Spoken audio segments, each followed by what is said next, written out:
Señoras y señores, buenas noches, bienvenidos todos a la hora 22. Conversaremos sobre política y la política de nuestro país básicamente, aunque toquemos algún aspecto del plano internacional, con Héctor Guzmán, de la dirección del Partido Revolucionario Dominicano.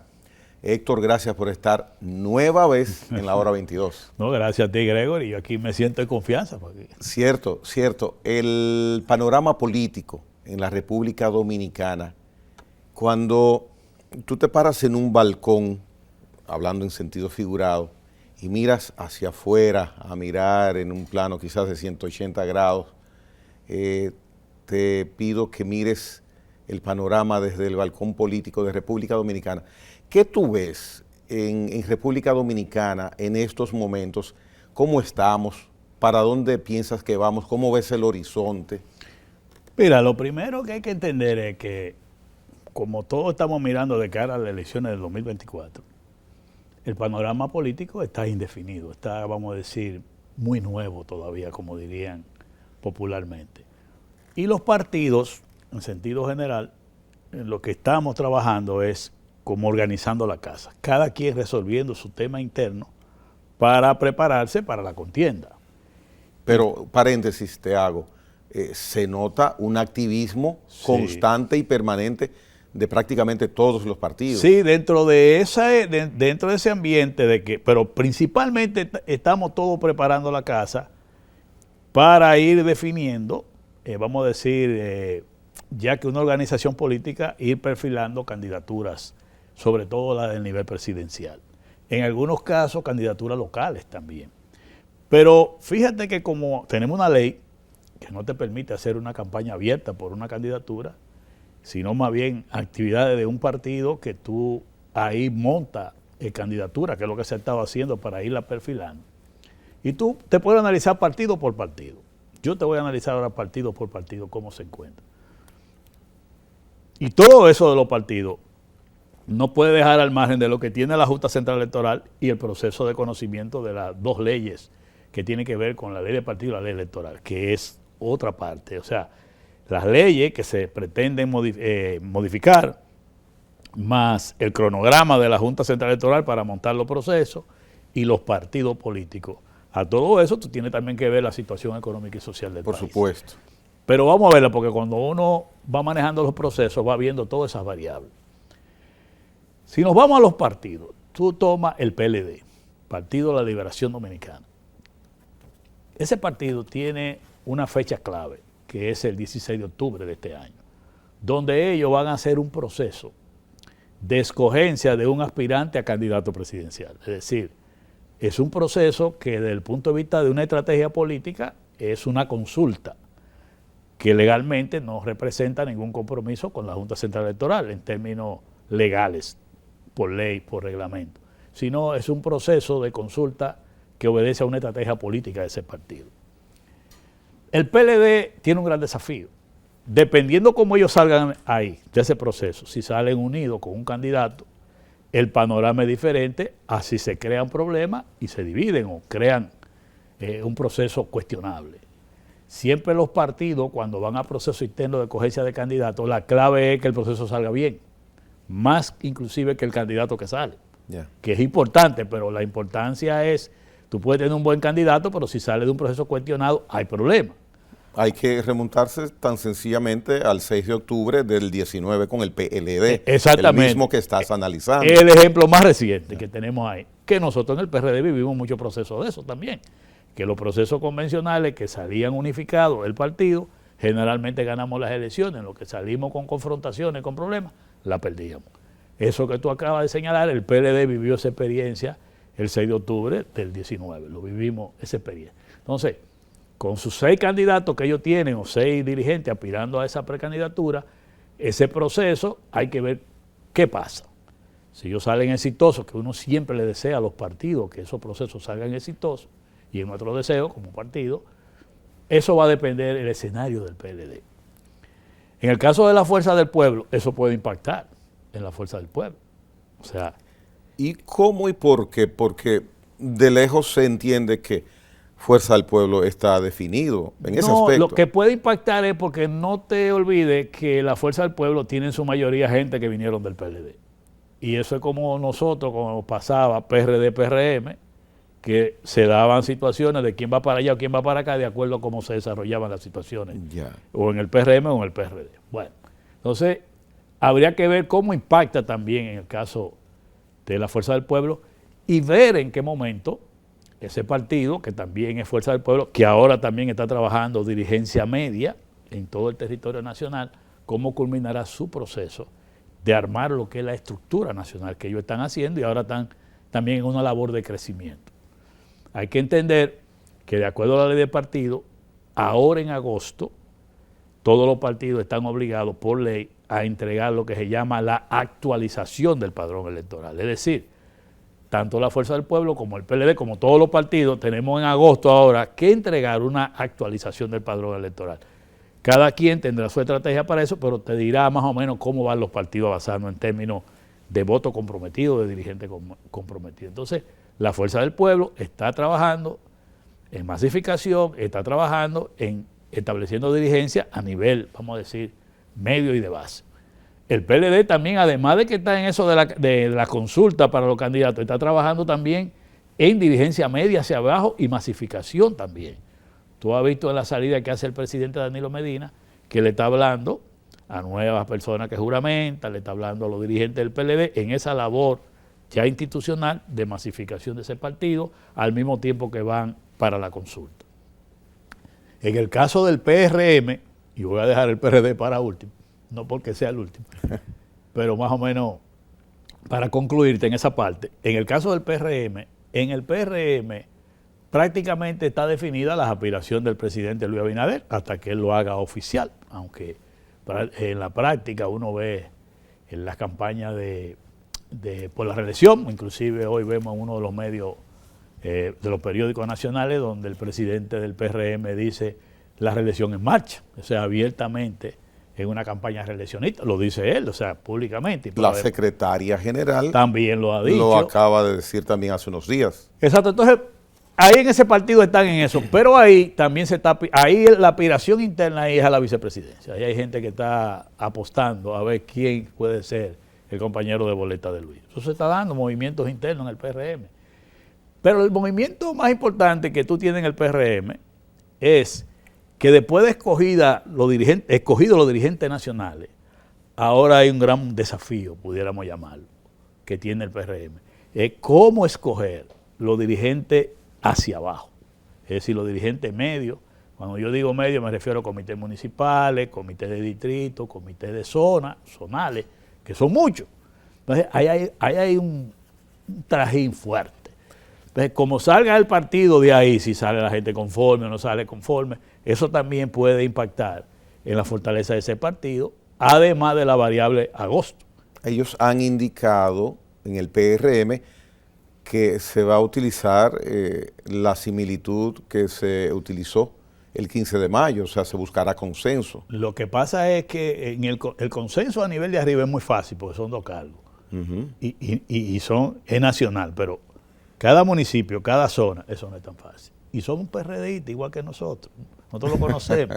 Eso no es tan fácil ahí. Y lo sabemos, y ellos lo saben. No es tan fácil. Entonces, es un gran desafío para ellos. Lograr consensuar en todo el territorio nacional y en el exterior, eso no es una tareita fácil. Eso lleva tiempo, lleva mucho sacrificio, lleva mucho laborantismo político. Poner a los PRDistas de acuerdo, eso no es tan fácil. A todos esos niveles. Y lo hemos vivido nosotros. Yo no sé cómo se embarcan en situaciones como esa que no son fáciles. Y es una situación de unos cuantos días para eso definirla. Se va a llevar meses. Eso se va a llevar meses porque es que no es fácil. Pero piensan que en el mes de julio se va a resolver eso. Bueno, yo tendría que verlo. Eso no es fácil. Eso no es fácil porque es que es una tarea. Si tú estás en la oposición es fácil, pero un partido que esté en el gobierno y al mismo tiempo haciendo eso no es una tareita tan fácil. Porque tú necesitas gente dedicado, tiempo, 24/7. ¿Y qué tan importante, Héctor, sin sacarte de tu evaluación, es que un partido en el gobierno, en este caso PRM, tenga una estructura consolidada, sólida, en comunicación? Porque siempre está la ventaja de que se está en el gobierno. Es que eso es fundamental. O sea, aún sea gobierno o oposición, una estructura, como tú dices, bien aceitada, unificada, es clave para estos procesos que vienen. Pero el PRM, como te digo, además de ese proceso interno, además de que hay gente aspirando a la vice, tiene el tema del gobierno con el 16 de agosto. Hay expectativas en los dirigentes, si lo van a complacer, si no lo van a complacer. Ese es un elemento que lo tiene el partido de gobierno.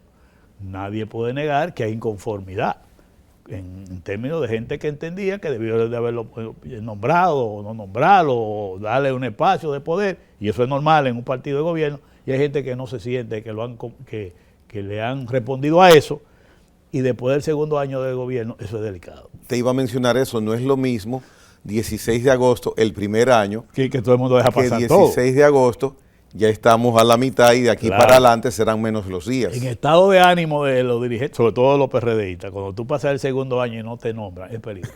Porque nosotros hemos vivido experiencia. Ya hay experiencia en ese sí, sentido. hay experiencia de que han reaccionado, bueno, como quien dice, ya esa era su oportunidad. Entonces, como tú ves, te voy describiendo los partidos principales. En el caso de nosotros en el PRD, nosotros estamos muy claros en ese escenario que estamos describiendo. Y nosotros hemos concluido ya en gran parte lo que era la organización de la casa, es decir, organizar los comités municipales, los comités de distrito, de circunscripciones. Y estamos en la etapa ahora, para concluir cuando llegue agosto y entregar a la Junta, de masificación, es decir, creando comités afectivos de los dirigentes que organizamos. La forma más rápida de tú crecer es yo decirte a ti que eres dirigente de un municipio, mirate un comité afectivo de 8 o de 15 personas. Entonces, si tú tienes 30.000 o 40.000 dirigentes en todo el país, en los 158 municipios, en los 235 distritos, y cada uno hace un comité en promedio de 8 o 10, eso te permite una matrícula que es la que vamos a depositar en la Junta Central Electoral en agosto. Y con ustedes respecto a la actualización de la estructura dirigencial, tanto arriba como en la parte media y la base, ¿cuándo lo presentarán? No, ya porque nosotros... eso es un formalismo obligatorio. Nosotros, más del 90% se está listo, y ahora en agosto los organismos que faltan, faltaba como un 5%, lo completamos. ¿Y cuál ha sido el método que se ha utilizado para escoger? Como esa actualización, cada organismo se reúne, los dirigentes que están ahí, que son los que quedan, porque a veces cuando hablamos de actualización es que quedan vacantes, dirigentes o que se fueron, o que se fueron de viaje, o que no quieren hacer política, o que se fueron a otro partido. Tú determinas un comité municipal. ¿Cuántos están aquí que no hay? 5, a esos 5 cargos. Entonces los mismos dirigentes que están ahí lo actualizan, o agregan, o suben un dirigente, o traen uno nuevo. Pero se ha visto, Héctor, son mecanismos que quizás uno no conoce muy bien, pero en base a la ley electoral vimos que el Congreso del PLD culminó este año, escogieron nuevas autoridades, sí. Fuerza del Pueblo presentó, tengo entendido, PRM 15 de mayo también empezó y escogió y repitió y hizo unas modificaciones. Entonces esa parte no se ha notado en el PRD, no, que han escogido nuevas autoridades. Lo que pasa es que en el PLD y en el PRM las autoridades vencieron su periodo. En el caso del PRD no, el caso del PRD vencen en mayo del año que viene. Nosotros lo que estamos es actualizando una dirección porque tú no la puedes sustituir. ¿Y ustedes no pueden adelantar esa escogencia? ¿Deben de esperar? Tenemos que esperar. Sí, porque tú no puedes a las autoridades, si son por 4 años, tú no la puedes quitar antes de los 4 años. O sea, porque eso es un asunto institucional y de ley, de estatuto que tiene que cumplir. Lo de la actualización del padrón para agosto, ya eso es distinto. Eso es diferente, y la actualización también de los organismos de dirección, como por ejemplo, yo te digo a ti en la capital, el presidente del partido que teníamos para las elecciones pasadas o en diciembre pasado, si no está con nosotros, entonces tenemos que poner un presidente, porque es una vacante que se produjo, o un secretario de organización, hay que llenarla.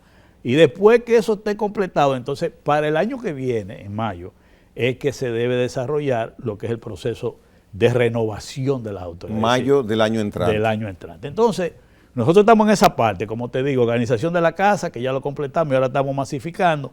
Entonces, todo esos comités afectivos de inscripción de nueva gente, lo estamos haciendo directamente con la parte tecnológica que el partido montó a nivel de su centro de cómputo y ya con manejo de redes tecnológicamente, procesándolo para entonces en comunicación directa con el centro de la Junta Central Electoral depositar ese padrón actualizado que lo tendríamos que hacer en el mes de agosto. Es decir, la casa organizada.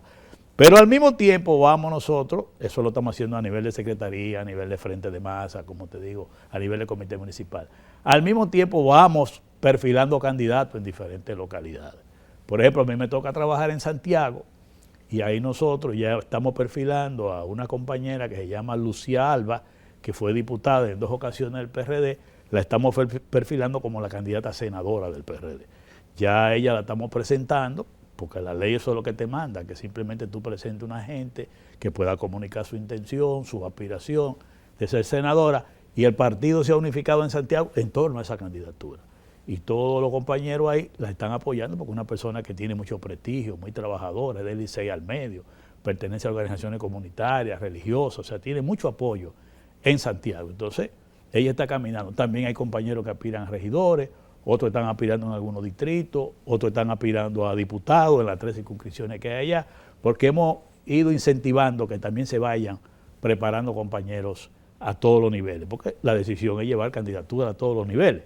Entonces, ese cuadro que tú estás viendo en el PRD, los otros partidos, que ya los partidos considerados, vamos a decir, la otra parte de los partidos que no obtuvieron el 5%, también hay una labor en esos partidos de organización interna. Tú te pones a ver ahí, yo veía al PQD, yo veía al PHD, yo veía al Bloque Institucional, que son partidos que también están organizando sus estructuras políticas, porque todos se están preparando para lo que viene, donde yo puedo estimar que todos vamos a terminar ese trabajo este año, 2022, y que es posible que los escenarios políticos queden más definidos a partir de los primeros meses del año que viene. Dentro de esa definición está la decisión que tendrán que abordar y tomar ustedes en el PRD de si presentarán, igual que los otros 3 partidos principales, o 3 partidos mayoritarios, igual que PRD, que es mayoritario, definir si se van en una alianza o se van con candidatura propia en las elecciones presidenciales. Yo pienso que el año que viene, 2023, vamos a entrar candidatura presidencial conocida ahora, 4 candidaturas presidenciales. La que coge el PLD, la de Leonel Fernández de la Fuerza del Pueblo. Y la de Luis Abinader. La de Luis Abinader en el PRM, y nosotros tendremos a Miguel Vargas Maldonado en el PRD. O sea, que ustedes piensan, tienen la intención o la decisión de tener al presidente del PRD, Vargas, como candidato. Ya hay una mayoría que está de acuerdo en eso, lo que estamos esperando el momento, las condiciones de que el ingeniero Miguel Vargas Maldonado decida ya comunicarlo oficialmente. Pero en sentido general, el mejor activo que el PRD tiene, y entendemos que debe llevar su propia candidatura a nivel presidencial, el ingeniero Miguel Vargas Maldonado, y eso va a colocar el escenario como quien dice, bueno, aquí tenemos cada quien su tropa con su candidato. Héctor, pero da la impresión de que ustedes están rezagados, no porque no hayan hecho trabajo, sino porque la participación de las figuras del PRD, salvo tu caso, es muy mínima en el escenario político de opinión nacional. No inclusive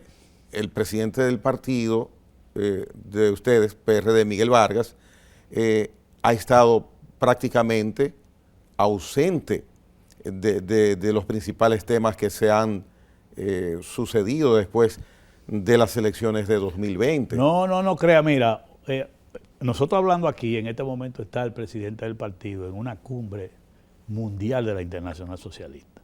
Durante estos días, durante este fin de semana, esa cumbre, vamos a decir, se está celebrando, ya comenzó en esta misma semana, en Ginebra. Él está allá. Y tan pronto termina y tiene una reunión con la seccional de Madrid, la seccional también de Bélgica, toda esa zona por ahí, que él va a aprovechar y la va a reunir orientándola como trabajo del partido. César, pero es muy diferente escenario al escenario que tiene Danilo Medina, al escenario que tiene Leonel Fernández, al natural escenario que utiliza el presidente Abinader. No, te voy a decir que tú no lo vas a ver este fin de semana aquí porque está allá. Ahora, los fines de semana anterior, él estuvo en La Romana, en una buena actividad, sábado, y luego el domingo estuvo en el Ceibo.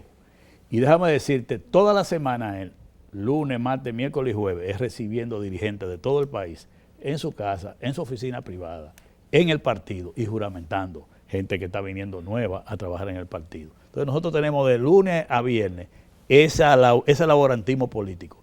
Y los sábados y domingos al interior. Es decir, ¿y por qué entonces yo te hago esa pregunta? Porque lo que yo te la hago basado en lo que siento y lo que veo. Percepción, me equivoqué. No, tengo que informar y tengo que mandar los materiales para que tú veas los videos y las fotos. Inclusive la última participación del ingeniero Miguel Vargas Maldonado en el Ceibo, ahí planteó él que a raíz del aumento de la tarifa eléctrica, esta última que se produjo, yo no sé si tú leíste esa declaración del ingeniero Miguel Vargas Maldonado, en nombre del PRD, donde él plantea, exhorta al gobierno, le sugiere al gobierno dejar sin efecto el aumento de esa tarifa eléctrica. Fue el primero que habló de ese tema y fue una propuesta formal. Le dijo, por varias razones que la podemos analizar en el programa, por qué el presidente del partido, el PRD, le sugiere al presidente Luis Abinader dejar sin efecto. ¿Y tú piensas que es posible aceptar una propuesta de esa índole en estos momentos? La podemos elaborar, si tú quieres yo te la puedo explicar. Si mira, tiempo. Sería interesante. Por supuesto que tratándose de ti, tiene que tener un sustento muy concreto. Claro. Bueno, voy a sorprenderme entonces.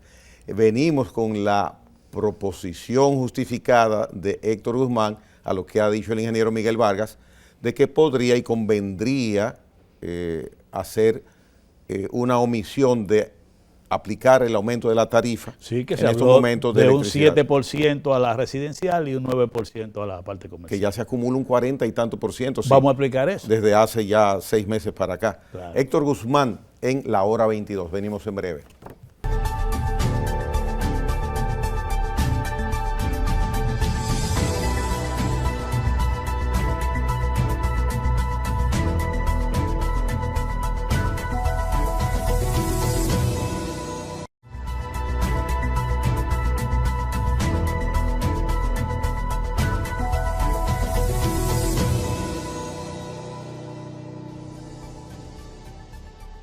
Héctor Guzmán, el gobierno, las autoridades eléctricas han decidido hacer incrementos paulatinamente a la tarifa eléctrica.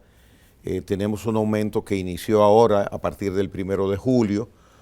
Tú has mencionado que el presidente del partido PRD, Miguel Vargas, hizo una propuesta formal a las autoridades de que no apliquen ese aumento. Ahora, te pregunto, teniendo las autoridades del sector eléctrico compromisos de adquirir gas a un precio que no se iba a imaginar en la planificación su costo, nunca el incremento, carbón de igual forma, el petróleo, que es obvio lo que ha sucedido con el petróleo, ¿cómo es posible no aplicar un ajuste a la tarifa? Aunque claro, nadie pienso que está de acuerdo con esa decisión. Mira. Pero ¿cómo se viabiliza que sea una propuesta atendible y ponderable? Mira, Gregory, si el presidente Luis Abinader interviniera al sector eléctrico, que es lo que yo creo que él debe hacer, para que estos funcionarios le presenten una evaluación de la gestión del equipo eléctrico en la parte de generación y en la parte de distribución, el presidente se diera cuenta que la incapacidad, la improvisación, el mal manejo del sector eléctrico, tú no se lo puedes cargar al pueblo consumidor. ¿Por qué? Tú hablas de Punta Catalina, que es generación. Bueno, la compra del carbón para Punta Catalina, el sobreprecio que ha tenido que pagar el Estado Dominicano ha sido como consecuencia de un mal manejo de ese renglón en Punta Catalina, porque cuando debió programarse una licitación para adquirir carbón, que fue en enero del año pasado, no se hizo, hubo una improvisación y vino y agarró al país la crisis del carbón de precio alto, que le representó millones de dólares al país, que nadie ha dicho nada, porque fue una falta de planificación, de organización, del manejo de esa planta.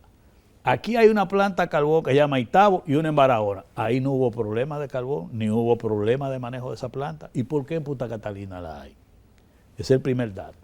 O sea, como tú dices, al encarecerse el carbón, entonces se encarece el costo de la energía, pero es por un mal manejo y falta de planificación. Porque si a ti te dicen, mira, En enero es que se entiende que se debe hacer una licitación porque tú vas a poder comprar el carbón a $70 y como tú no haces la licitación en enero, sino que la haces en junio y te viene a caer en octubre, entonces cuesta carbón a 200 y hasta 300 y algo más de dólares la tonelada por esa deficiencia. Entonces tú eso, que es un costo en la energía, no se lo puede cargar la población, primer tema.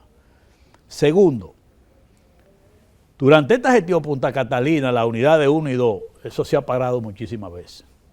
Ustedes lo han visto en la prensa. Sí. Y después dicen, no, que fue programado el mantenimiento. No, que no fue programado. Por mal manejo también. ¿Y por qué yo digo que esas son consecuencias que no las puede pagar la población? El presidente Luis Abinader comenzó bien con el caso de Punta Catalina cuando en el 2020, creó por decreto una comisión encabezada por el ingeniero César Sánchez para hacer una licitación y contratar una empresa internacional que administrara Punta Catalina, lo que le llaman que manejara lo que es la operación y mantenimiento de Punta Catalina. Estamos hablando a finales del 2020 y en marzo del 2021 las autoridades de energía y minas le comunican al país que 43 empresas calificaron para participar de esa licitación. Interesante. Interesante. ¿Y qué pasó? Se quedó en el limbo eso. ¿Y qué pasó ahí entonces? Oye, desbarataron la comisión. Entonces ahí es que se crea el fideicomiso y el comité técnico. Ahí es que técnico. Viene el grupo técnico ese y pasa a manejar Punta Catalina. Y recuérdate que el administrador de Punta Catalina que había ahí, que era Serafín Canario, que estaba nombrado por decreto, lo quitaron por decreto. Y tú no has visto un decreto que nombrara un administrador en Punta Catalina. Pero fíjate cómo yo estoy hablando. Desde marzo que anuncian en el 2021 que esas 43 compañías, muchas de internacionales, están en disposición de participar en una licitación para administrar Punta Catalina. Y lo que sucede es que disuelven la comisión, dejan a toda esa empresa en el limbo y la licitación, nadie da explicación. El ingeniero César Sánchez, que es un amigo mío que yo hablé con él, le pregunté, ¿y en qué paró eso? Y él me dijo, Héctor, tú puedes decir que yo soy una botella, a mí me dejaron en el aire y no me han cancelado porque estoy por decreto. Así mismito. Y mira cómo yo lo digo públicamente. ¿Cómo va a ser? Pero te lo estoy diciendo aquí en el programa. Pregúntale a él está por decreto nombrado, pero no tiene a nadie, porque todo el equipo técnico que él tenía, que armaron la licitación y que armaron todo el pliego de condiciones, todo ese equipo técnico fue cancelado y disuelto. ¿Y qué justifica a tu modo de ver esa situación? Entonces, ¿qué sucede? Que si esa licitación se hubiese cumplido y hubiese una empresa internacional con experiencia, con el know-how, con toda la capacidad administrada de Punta Catalina, no tuviéramos los problemas que tenemos ahora. Oye bien, el presidente venía bien. ¿Quién le aconsejó que eso se quedara en el limbo? Esa es la gran pregunta. Estoy hablando en el tema generación para que tú veas cómo fue el manejo ahí, cómo ha sido el manejo y todos esos problemas de negligencia, de improvisación, de incapacidad, tiene que ver con el costo, como tú dices, de la energía. Entonces no se lo podemos cargar a la población, porque no hay consecuencias. ¿Cuánto le representa? Según técnicos que me han dicho a mí del sector eléctrico, yo le digo, y la pérdida para el país en materia de todo eso que estamos hablando de Punta Catalina, me dice, eso representa me dicen a mí, más de 700 millones de dólares. Y no pasa nada. Entonces, eso tú se lo vas a cargar al consumidor. Ese es el tema generación. Ahora, el tema distribución. Las autoridades dicen que esto es por un asunto del pacto eléctrico. Pero el pacto eléctrico es un pacto, es un acuerdo de doble vía. Tú vas a ajustar la tarifa eléctrica, comenzaron a ajustarla desde octubre del año pasado, pero comenzó en noviembre por dificultades. Y es para ir ajustando cada 3 meses. Pero las condiciones que se ponían en el pacto para tú ajustar las tarifas eléctricas era que las pérdidas que estaban en el 2021 en cerca de un 28% de las 3 distribuidoras, esas pérdidas se redujeran. Y sucede que aumentaron a un 42%. Las pérdidas están encima de 30%. Un 42%. O sea que el aumento de ajuste a la tarifa está condicionado a que bajen las pérdidas de la distribuidora. Y también la distribuidora tiene que ver la pérdida no solo con la energía que tú recibes, vamos a decir, y que se pierde por las redes mal y ese tipo de cosas, ¿verdad? Sino también los cobros de clientes que no pagan. Entonces tú tienes que ser más eficiente cobrando. Pero también uno de los acuerdos que se establecía en el pacto eléctrico es que bajara el gasto corriente, es decir, el gasto de nómina. ¿Y qué ha pasado? Inclusive el actual ministro de Energía, Mena, planteaba que hasta que no se redujera el gasto de nómina a un 10%, el gasto corriente, no se podía hablar de aumento de tarifa eléctrica cuando estaba en la oposición. ¿Y qué pasó? Que ese gasto se disparó en 34%. Pero Astacio en reiteradas ocasiones ha indicado que dentro de los ajustes que se ha hecho ha habido muchos ahorros. Y uno de los ítems donde ha habido ahorro, ha mencionado Astacio, es en la parte laboral. Es lo que él ha explicado. No, ellos tenían cerca de 7.500 empleados en el 2021 y ahora en abril, o sea, cuando ellos comenzaron, el 20, 7.000 y pico de empleados, 7.500, algo así, y ahora hay como 100 empleados más, pero el monto es mayor todavía en pago porque los salarios son más altos. Es decir, que estamos hablando que en el pacto eléctrico tú te comprometías a que ibas a reducir las pérdidas y han aumentado, a que ibas a reducir los gastos de nómina y han aumentado, para que tú veas esa parte clave que estamos hablando así. Tú vas ahora mismo a alguna de esas distribuidoras a buscar un contador para que te pongan un contador nuevo, un apartamento nuevo, y no tienen ni para eso. Evidentemente ha habido quejas en cuanto a... No tienen y te ponen directo con un consumo fijo, porque no han invertido en esa parte. Entonces, cuando hablamos de que el gobierno debe dejar sin efecto el aumento de la tarifa eléctrica, es porque estamos diciendo que el gobierno está incumpliendo el pacto eléctrico, porque tú me dijiste a mí, me vas a ajustar la tarifa, pero bajo las condiciones de que tú reduzcas la nómina, de que tú reduzcas la pérdida. Entonces, eso es lo que establece el pacto. Entonces, si tú fallaste en una parte, tú no me puedes aplicar el aumento de la tarifa. Es como que tú vives en una casa alquilada, que es mía, y yo te digo, te voy a aumentar un 10% el precio del alquiler, pero te la voy a pintar. La firma tan interesante e importante del pacto eléctrico en República Dominicana, ¿tenía alguna figura que sería quien supervisara su aplicación? Bueno, era un acuerdo entre todas las partes, claro, por eso tú tienes todos los agentes que intervienen ahí. Las únicas gente que no firmaron eso, que fueron coherentes, fueron las organizaciones sociales. Pero todos los partidos que en la administración anterior se habían comprometido a firmar el pacto, lo firmaron. El único que se había opuesto había sido el PRM y ahora cuando llegaron al gobierno, lo firmaron. Sí, pero me refiero a seguimiento después de haber sido firmado. Mira, se establecía. Eso es lo más grave que tú acabas de decir ahora también, este es un dato. Esa fue una decisión del pacto eléctrico después que se firmó, que se llevó al Consejo Económico y Social, donde está el diálogo. Y se estableció en el Consejo Económico y Social que esos actores que fueron los que firmaron el pacto, ¿verdad? Y que le dan seguimiento al pacto eléctrico, se incorporaran los partidos políticos para asegurarse el cumplimiento del pacto eléctrico. Eso no se ha vuelto a reunir nunca. Ya. O sea, no ha habido reunión para el seguimiento del pacto eléctrico. Oye bien, se creó, pudiéramos llamar una mesa técnica, de que los mismos actores que firmaron el pacto eléctrico y que lo impulsaron, agregándole los partidos políticos, desde el Consejo Económico y Social, desde ahí se le iba a dar seguimiento a eso. Al día de hoy no ha pasado eso. Oye bien cómo es la cosa.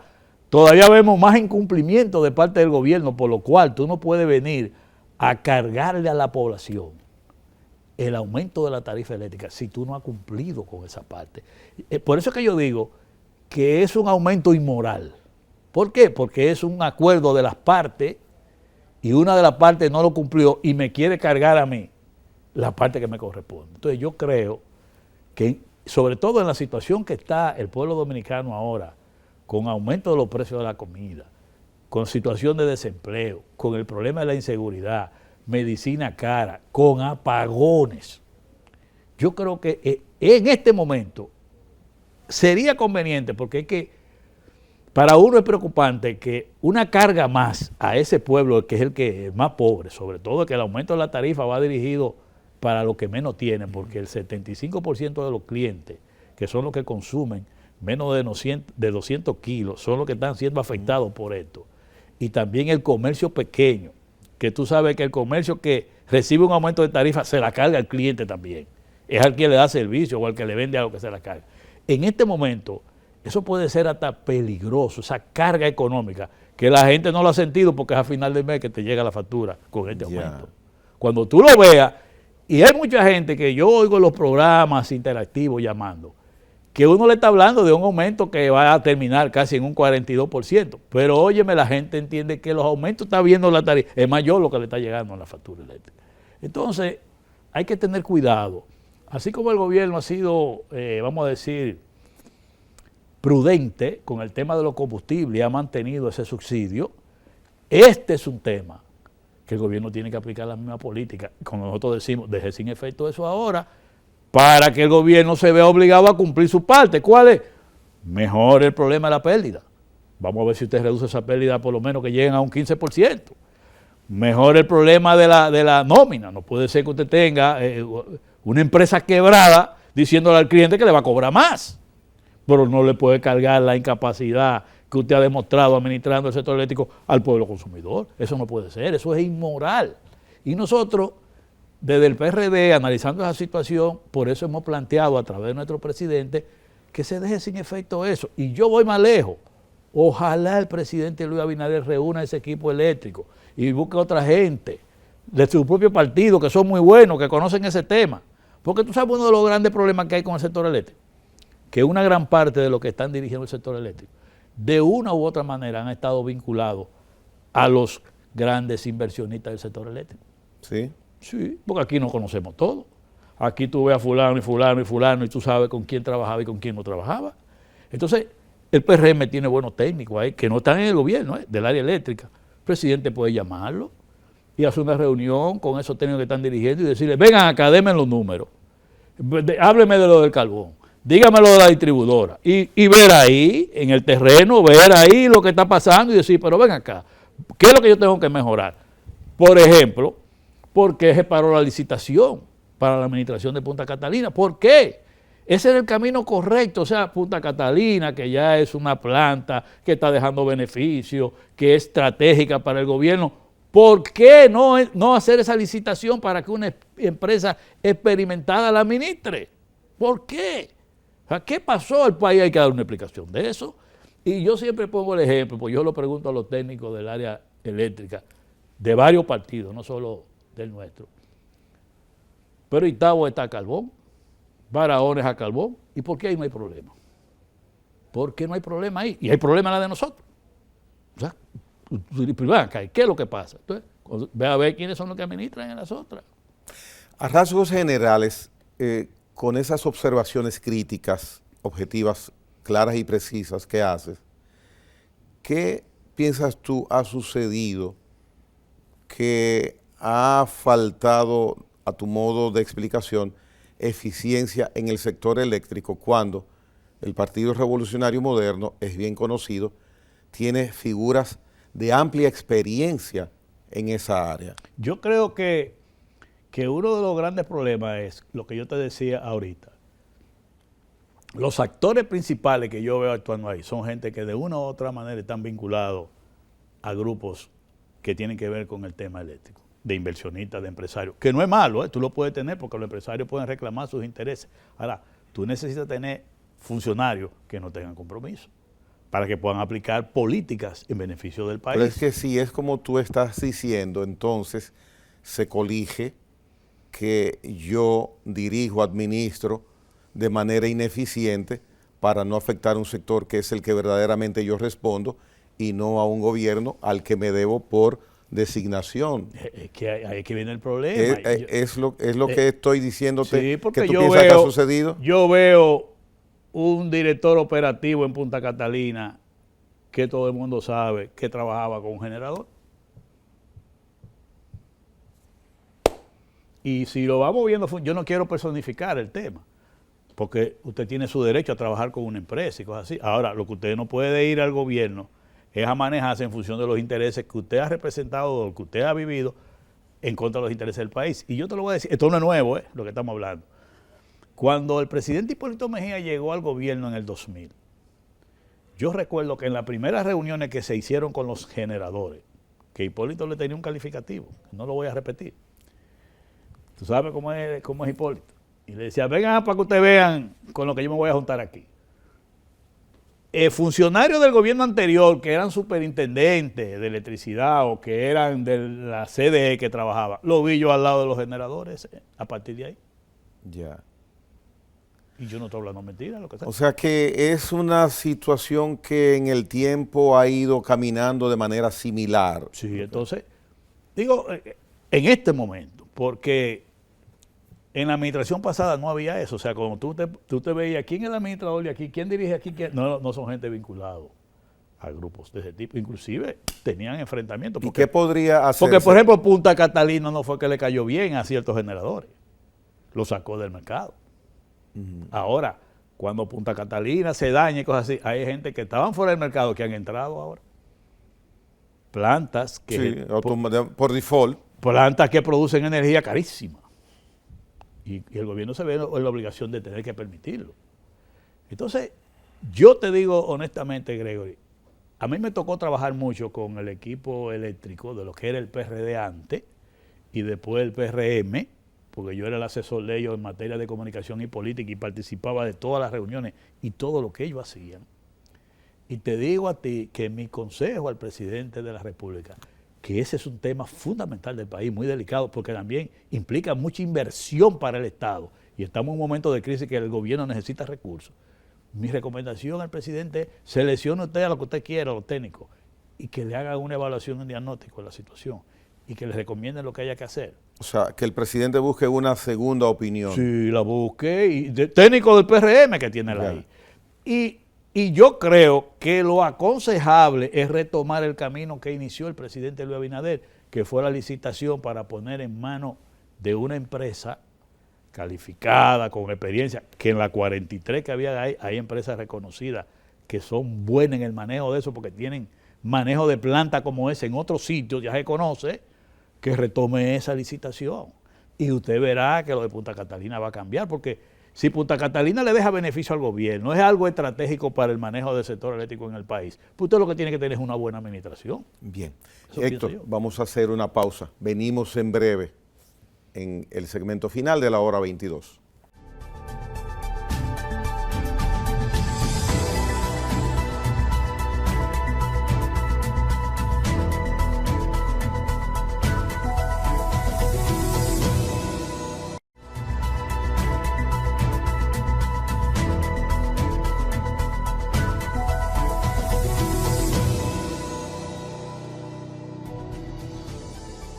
La parte final del programa empieza en este momento con Héctor Guzmán. Ley de extinción de dominio. Institucionalmente, de manera formal, el PRD, ¿qué posición tiene al respecto de lo que va a suceder y ha empezado a suceder en el Congreso Nacional? Mira, Gregory, nosotros como partido, a nuestros legisladores, las instrucciones que le dimos es que primero nosotros estamos de acuerdo con una ley de extinción de dominio, por todo lo que eso implica para la República Dominicana en la lucha contra los bienes adquiridos, vamos a decir, de manera ilícita, sobre todo provenientes de la corrupción y del narcotráfico. En eso estamos claros, estamos de acuerdo. Ahora, que la ley que se vaya a aprobar sea una ley que sea en el marco de lo que establece nuestra Constitución. Porque mal haríamos nosotros que se apruebe una ley que después le pase como la ley de partido político, que el Tribunal Constitucional, como dice un compañero, lo que ha hecho es que la ha ripiado. ¿Entiendes? Entonces, nosotros tenemos que hacer una ley que no pueda ser objeto de una situación como esa. En otros países ha pasado eso, que se han aprobado leyes y después los tribunales constitucionales de Ecuador, de Colombia, de diferentes lugares, lo que han hecho es que han declarado artículos inconstitucionales. Inclusive, uno de los que se está tratando aquí, que se dice que es inconstitucional, el tema de la retroactividad. En Ecuador yo vi una sentencia, lo declararon inconstitucional, ese artículo. Pero nosotros estamos de acuerdo en que esa ley que se apruebe sea respetando la Constitución de la República. Y la otra parte que nosotros hemos dicho de manera muy clara es que debemos escuchar a los sectores, juristas importantes que conocen de la parte constitucional y de la materia, que debemos escuchar a la banca comercial privada, que ya también han manifestado que tienen ciertas inquietudes. Y previamente no se ha hecho esto, porque hace mucho tiempo que ese proyecto de ley está en el Congreso. Sí, déjame decirte, nosotros también, precisamente esta semana fueron los empresarios al Senado y le dijeron que a los legisladores que no vayan tan rápido, le dice el presidente del CONE, le acaba de decir lo mismo. Es decir, el planteamiento que el PRD hizo, que fue el primero que lo hizo, de que hay que escuchar a los sectores, Ya lo estamos viendo, que después vino el PLD, está de acuerdo también, la Fuerza del Pueblo está de acuerdo también. O sea, hemos coincidido muchos partidos ya en el respeto a la Constitución y en escuchar a los sectores. Y nosotros nos enmarcamos dentro de eso. Tú dirás, bueno, pero han escuchado. Yo le pregunté a los legisladores nosotros, uno que pertenece a la comisión, que es el diputado Héctor Félix, le pregunté yo eso, y me dice, eso fue una cosa ligera que oyeron ahí y ahí no se hizo eso que estamos hablando. Y yo, pero no puede ser una ley tan delicada como ese tipo de cosas. Porque como tú señalas, en segunda lectura se aprobó esa ley en el 2016, en el Senado de la República. ¿Tú sabes con qué votación? A unanimidad los 20 senadores que estaban ahí.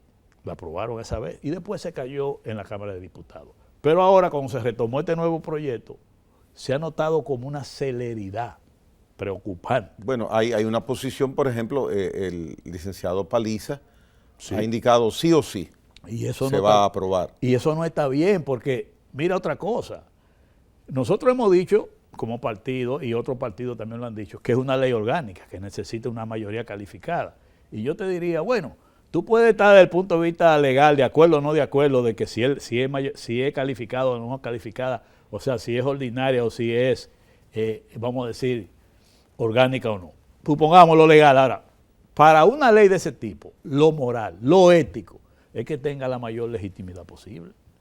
O sea, que sea aprobada por la mayoría de los legisladores, calificada. O sea, si tú estás haciendo una ley que tú entiendes que es bien para el país y que va bien para el pueblo dominicano, bien para el tema institucional, mientras más legitimidad tiene, no es mejor. Si esa es tu intención, ¿verdad? Entonces, ¿qué discusión es que si es ordinaria y que si es orgánica? Bueno, los juristas más importantes que han opinado han dicho que es una ley orgánica. Pero yo soy lo que digo, moralmente, éticamente, conviene que eso se apruebe con la mayoría de los legisladores, que sea orgánica, porque tú estás hablando de una ley para beneficio del país. Lo que sí a mí me ha llamado la atención y hasta me ha preocupado y he sentido vergüenza ajena, es el entreguismo con que se ha manejado ese proyecto de ley ante la embajada americana. Y los americanos no piensan así. Los americanos, no te creas que te llevan a ti como a ese. Yo le decía a uno de los diputados nuestros, han puesto como un trillo del Congreso a la embajada. Y eso da vergüenza. A mí me da vergüenza ajena. Algunos dirigentes políticos que han hecho hasta pronunciamientos y se han manejado de una manera como que a ver cuál es el que mejor complace a la embajada americana. Es una vergüenza. Esa es la impresión que hay, de ¿verdad? que la celeridad, la imperiosidad de aprobarla es porque es una sugestión o un mandato o una petición férrea del gobierno de Estados Unidos. Y yo creo que, y la información que yo tengo, inclusive he hablado con legisladores nosotros, es que cuando se han sentado a dialogar con representantes de la embajada americana y le han hecho observaciones, ellos han sido hasta claros, pero nosotros no sabíamos eso. O sea, ¿por qué que los americanos no se manejan así con ese entreguismo? Al contrario, usted lo que pasa es vergüenza, porque van a decir, ¿y qué es lo que es este hombre? O sea, tú tienes se ha creado una especie de fábula con eso. No, pero es una cosa increíble. A mí me da vergüenza. Yo digo, pero ven acá, pero ¿a dónde que hemos llegado en la política? Oye, y te está hablando una gente que desde los tiempos de Jacobo Malluta, yo siempre conocí cómo se manejaba el licenciado Jacobo Malluta con la representación de las embajadas americanas aquí en el país. A los americanos lo que les gusta es que tú le digas la verdad. No le venga con cuentos de historia, sino que... Y además, usted como país, como legislador dominicano, usted tiene que tener, aunque sea un poquito de dignidad. Usted, si no está de acuerdo, usted le dice que no está de acuerdo, porque al final de cuentas, todos estamos de acuerdo con tener la ley, pero no podemos tener una ley que atente contra nuestra Constitución. Y si usted tiene que aclarárselo, se lo aclara. Pero a mí te digo, Gregory, una de las partes que me ha llamado la atención y me da vergüenza ajena como político es ver la forma que algunos políticos han manejado eso con relación a la representación diplomática norteamericana en el país. A mí eso me da vergüenza. Hay que tener un poquito de dignidad. Y usted le dice lo que hay, lo que hay. Y no es malo que la embajada americana a través del USAID y cualquier otra embajada pueda impulsar proyectos. ¿Qué carajo? Si son para beneficio del pueblo, pues bienvenido sea, pero no de esa manera. Héctor, cambiando la página para cerrar el programa, es con la siguiente pregunta. El proceso de enfrentar posibles actos de corrupción que tiene el gobierno a través del Ministerio Público, con diferentes casos abiertos en justicia, ¿cómo evalúas lo que ha venido sucediendo hasta el momento desde que surgió el nuevo gobierno? Nosotros siempre hemos dicho que somos respetuosos, ¿verdad?, de la justicia dominicana. Ahora, al mismo tiempo, desde el PRD nosotros hemos reclamado el respeto al debido proceso. Yo creo que al país le conviene más un proceso de lucha contra la corrupción bien llevado y que al final tenga resultados de que el que robó pague y el que es inocente salga. O sea, eso fortalece más la justicia que tú hacer un proceso a la carrera o viciado y que la gente termine demostrándose que son inocentes. Porque entonces se debilita la justicia, se debilita la lucha contra la corrupción y quedamos todos, vamos a decir, todo el sistema queda desacreditado. Lo que vivimos en Brasil. ¿Qué pasó con Lula en Brasil? Quedó el proceso desacreditado. Porque mira ahora Lula, casi próximo presidente de la República. ¿Ha habido un cambio en este gobierno en cuanto al enfoque institucional de enfrentar la corrupción? No. Fíjate que el propio magistrado Subero Isa, es presidente de la Suprema Corte de Justicia, ha dicho claramente dos cosas importantes. Primero ha dicho que jueces dominicanos han sido muy complacientes, o sea, muy ligeros en pedir como principal la prisión de un acusado, que eso es lo último que se puede hacer. La prisión preventiva como medida de coerción. Yeah. O sea, dice, eso se actuó demasiado ligero. O sea, ha habido como un festival, como que es un copy-paste.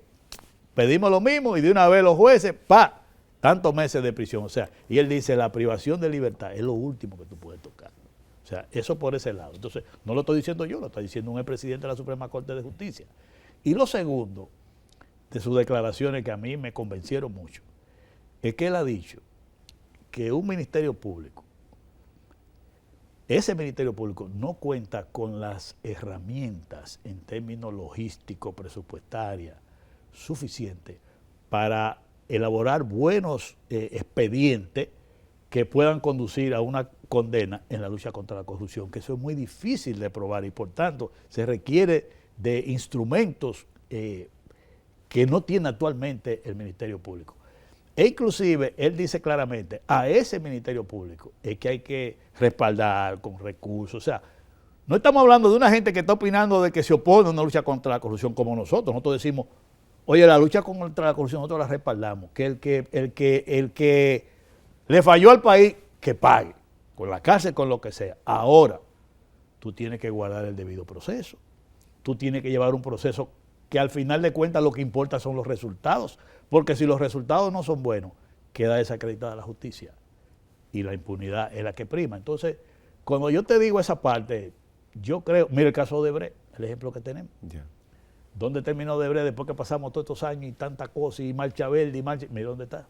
Entonces, ¿tú te crees que la gente se siente bien cuando tú ves un caso como eso, que la gente le crea una expectativa y toda una especulación y todo un movimiento y todo un nerviosismo? Entonces, hay que cuidarse de eso. Mira, y nadie duda de la integridad del actual procurador. Los que la conocemos sabemos que es una mujer íntegra. ¿Tú preferirías expedientes con menos voluminosidad y más efectivos? Yo no diría eso. Yo lo que estaría de acuerdo es con que los procesos sean más objetivos y logren los resultados esperados. Porque al final de cuentas, esos procesos tienen que ser como en la política, que se nutre de resultados. Oye, sí, bien, se nutre de resultados. Y yo pongo el ejemplo, el caso bancario, el fraude bancario, con una justicia esa que está ahí, con un ministerio público que eran dirigentes del PRD que había en ese momento, y aquí se condenaron y se metieron presos a ricos, que la gente pensaba que no. ¿Por qué? Porque fueron expedientes bien llevados, bien documentados, con pruebas, y fueron condenados, como decía la gente. Los ricos no caen presos. Bueno, pues ahí cayeron ricos los presos. El caso de corrupción más grande de la historia de este país, no como dicen esto de ahora, de que él, el de Jean Alain, no. El caso de corrupción más grande de la historia de este país fue privado, 55,000 millones en el 2003, que estamos hablando, que fue el caso del fraude bancario. ¿Y eso con qué fue? Con la justicia dominicana, con el Ministerio Público Dominicano, que eso fue alabado hasta por organismos internacionales. Entonces, bien, esas cosas son ejemplos de cómo se debe llevar un proceso. Bien, Héctor Guzmán ha estado con nosotros hoy día en la hora 22, un político con una vasta experiencia y que cuando usted le escucha, pues le presta atención porque su experiencia hace que escuchemos planteamientos interesantes como los que nos has traído esta noche acá. Gracias por tu presencia. Gracias a ti. En la hora 22. Bien. Hasta la próxima, amigos.